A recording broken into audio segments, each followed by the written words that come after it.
तो मैंने गद्दे बिछाई रखे हैं, बढ़िया एसी चल रहा है, सो जाओ भाई। तो मैं थोड़ी देर गेम खेला, खाना खा के आने के बाद में सो गए। फिर बाकी 2-3 लोग और गेम खेल रहे थे, वो भी सो गए। सुबह उठे, नाश्ता किया, अपने अपने घर चले गए, फिर कोचिंग में चलते रहे। इसमें हॉरर कहाँ है सर? मैं बताता हूँ इसका हॉरर कहाँ है।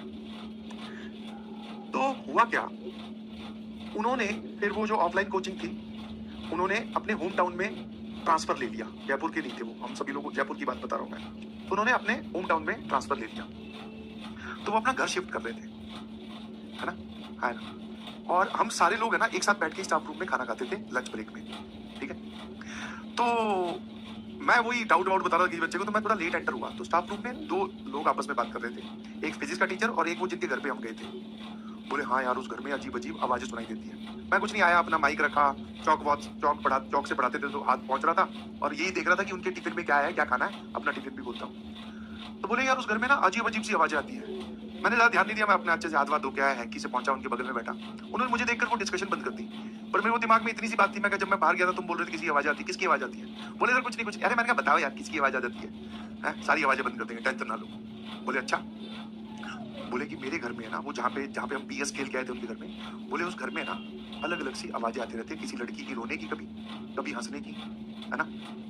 और मैंने कहा आवाजें? मैं कहा कैसे कैसी आवाजें? मैं कहा ऊपर मकान मालिक रहते हैं, और पुराने घरों में ऐसा होता है ना कि ऊपर और नीचे वाली फ्लोर के बीच में वो लगा के रखते हैं जाल, जिससे ऊपर से नीचे रोशनी भी आए, हवा भी आए, आवाज भी आई जाती है उसके साथ। मैंने कहा उसकी आवाज है? बोले नहीं, घर के अंदर आती है। मैं कहा क्या बात कर रहे हो यार? मैं कहा उसी घर में जिसमें अपने गए थे। बोले हाँ। मैं कहा उसी घर में जिसमें हम रात को सोए थे। मैं कहा थोड़ा डर लगना शुरू हुआ। मैंने कहा यार आपने बताया नहीं। बोले पहले मुझे लगा कि कुछ ऐसे अजीब सा हो रहा है, पता नहीं कुछ होगा, मैं पीएस में मस्त रहता। मैं कहा भाई पीएस में इतना क्या मस्त रहना है? मैं पीएस के चक्कर में एसपी बुलाने पड़ जाएंगे भाई, तू थोड़ा ध्यान तो दे।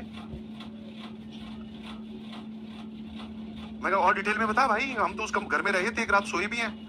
मैं कहा हाँ, आवाजें तो मुझे भी आई थी। बोलेगी अब आपको कहा कि आप तो 10 मिनट ही आए थे या 1 दिन के लिए आए हो। मैंने कहा भाई जब मैं बाइक की चाबी वापस लेने आया था ना अकेला घर में, तब मुझे ऐसा लगा कि उस कमरे में कोई और भी है ना। एक महसूस हो जाता है कि कुछ उस घर। तो मैंने वो ज्यादा ध्यान नहीं दिया, मैं तो 10 मिनट के लिए अकेला ही उस कमरे में, मैं माइक्रो सेकंड्स के लिए अकेला हुआ था, वो चाबी भूल गया था तो वापस लेने आया था। बोलेगी सर अब वो आवाजें बढ़ गई हैं धीरे धीरे। मैंने कहा आपको कुछ तकलीफ? कभी कोई लाइट बंद कर दी हो, आपके साथ दूसरा रिमोट ऐसे हवा में उड़ रहा हो, कोई दूसरी कार भी? बोले ऐसा कुछ नहीं। तो फिर मैंने कहा और क्या हुआ है? बोले कुछ नहीं, एक दिन मैं गेम खेल रहा था, बोले यहाँ पर कान में कोई आके बोल के गया, बोले मैं यहाँ से नहीं जाऊँ। बोले उसके बाद में मैंने सोचा है कि अब मैं अपने होम टाउन ट्रांसफर ले लेता हूँ। मैंने कहा अच्छा ये कारण है?